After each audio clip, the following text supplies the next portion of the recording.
ক্ষমা চাওয়া লাগবে, ক্ষমা চাওয়া লাগবে, ক্ষমা চাওয়া লাগবে এখানে। আমি কি কোনো দলের নাম বলেছিলাম? কাউকে গালি দিয়েছিলাম?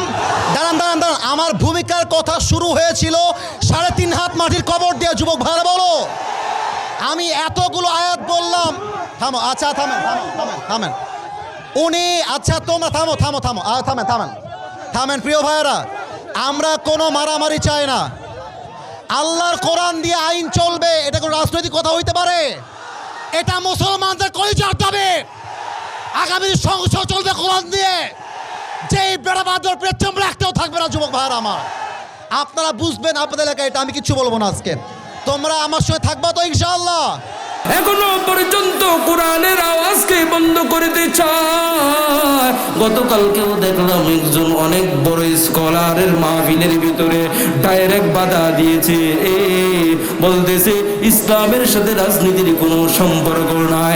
এরে বন্ধু আমার, এই ফ্যাসিস্ট থেকে যদি শিক্ষা না নিতে পারো আর কবে শিক্ষা নিবা? আবু জাহেলকে কোনোদিন দেখো নাই, আবুল আহাবকে কোনোদিন দেখা না হয়, ফেরাউনকে কোনোদিন দেখো না হয়, মাগার এই ফ্যাসিস্টকে তো স্বচক্ষে দেখেছো, ঠিক না বেঠিক? এরপরেও কি শিক্ষা হয় না? কবে আর কেমন করে শিক্ষা হবে? এরে বন্ধু আমার, তুমি বলবা 500 মসজিদ করেছে, আমি বলবো কচুটা করেছে। এরে বন্ধু,